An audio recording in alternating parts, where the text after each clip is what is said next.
Welcome back to Eternal Bible Stories. In our last episode, Joseph welcomed his brothers for a second time, honored Benjamin, and prepared a feast in his home.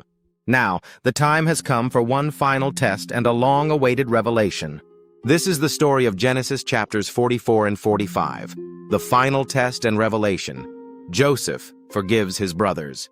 Joseph gave instructions to his steward. Fill the men's sacks with as much food as they can carry and put each man's silver back in his sack. Then put my silver cup in the mouth of the youngest one's sack, along with the silver for his grain. At dawn, the men were sent on their way with their donkeys. They had not gone far when Joseph said to his steward, "Go after them and say, 'Why have you repaid good with evil? Isn't this the cup my master drinks from and uses for divination? This is a wicked thing you have done.'" The steward caught up with them and repeated these words. They replied, "Why would we steal silver or gold from your master's house? If any of us is found to have it, he will die, and the rest of us will become your slaves." The steward said, "Very well then.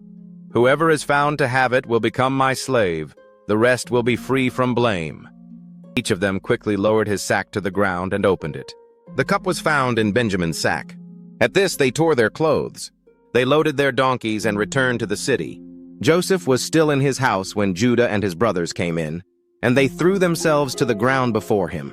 Joseph said, "What is this you have done? Don't you know that a man like me can find things out by divination?" Judah replied, "What can we say to you? How can we prove our innocence? God has uncovered your servant's guilt. We are now your slaves." But Joseph said, "Far be it from me to do such a thing.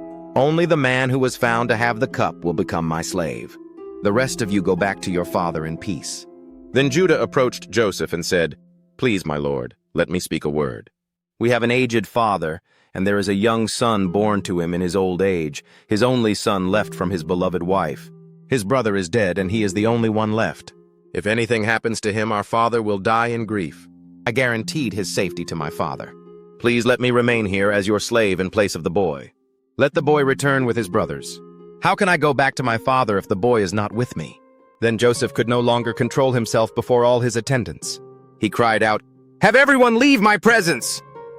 So there was no one with Joseph when he made himself known to his brothers. He wept so loudly that the Egyptians heard him, and Pharaoh's household heard about it. Joseph said to his brothers, "I am Joseph. Is my father still living?" But his brothers were not able to answer him, because they were terrified at his presence. Then Joseph said, "Come close to me. I am your brother Joseph, the one you sold into Egypt. But do not be distressed or angry with yourselves, because it was to save lives that God sent me ahead of you. For 2 years now there has been famine in the land, and 5 more years will come. God sent me ahead of you to preserve life and to save your lives by a great deliverance. So then it was not you who sent me here, but God. He made me father to Pharaoh, lord of his entire household and ruler of all Egypt. Now hurry back to my father and say to him, 'This is what your son Joseph says. God has made me lord of all Egypt. Come down to me, don't delay. You shall live in the region of Goshen and be near me. Bring your children and grandchildren, your flocks and herds, and all you have. I will provide for you there.' Then he threw his arms around his brother Benjamin and wept. And Benjamin embraced him, weeping. He kissed all his brothers and wept over them. Afterward, his brothers talked with him. Pharaoh heard about it and was pleased. He gave wagons and supplies and said, 'Bring your father and your families and come to me. I will give you the best of the land of Egypt.' So the sons of Israel left with gifts, carts, and provisions. Joseph also gave them garments and silver. To Benjamin he gave 300 shekels of silver and 5 sets of clothes. They returned to Canaan and told their father Jacob, 'Joseph is still alive. In fact, he is ruler of all Egypt.' Jacob was stunned and did not believe them. But when he saw the carts and the gifts, the spirit of Jacob revived. And Israel said, 'I'm convinced. My son Joseph is still alive. I will go and see him before I die.' And so ends this incredible moment of revelation and reconciliation, where guilt gave way to grace, and brothers found both mercy and mission. What man meant for evil, God meant for good. If this story brought hope to your heart, please like the video and subscribe to our channel for more timeless Bible stories brought to life.